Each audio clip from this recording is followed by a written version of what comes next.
The North Imenti Member of Parliament Rahim Dawood has asked Kenyans to support the Finance Bill 2023 and avoid misleading information on the same. Now, Dawood says there is more in the bill than just the housing levy and that it is meant to benefit the ordinary Kenyan. Dawood asked the people to read and understand the bill and not to rely on information from those who have vowed to oppose it.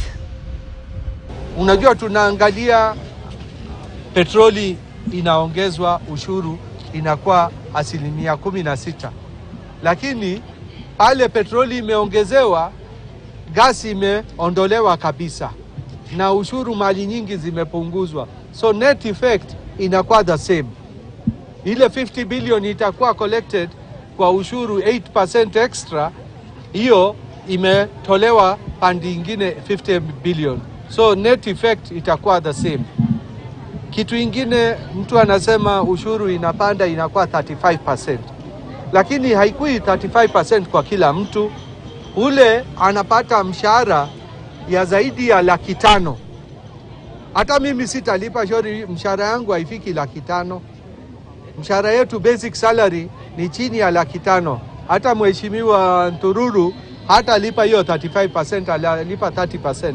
So mshahara yoyote basic salary ile inapita 500,000 ndio atalipa. Labda itakuwa ni cabinet secretary ama rais ama chief justice na hawa. Hata watu wale wana manufacture, they are registered with the VAT, and hiyo 16% they can claim as input tax. So hiyo tax wana claim tena kwa production cost yao. So the net effect for production cost should not go up.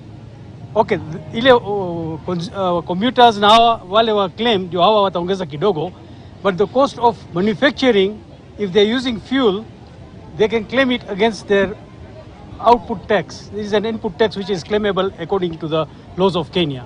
So I think what Mheshimiwa has said, that 16% should not rise the cost of living that high.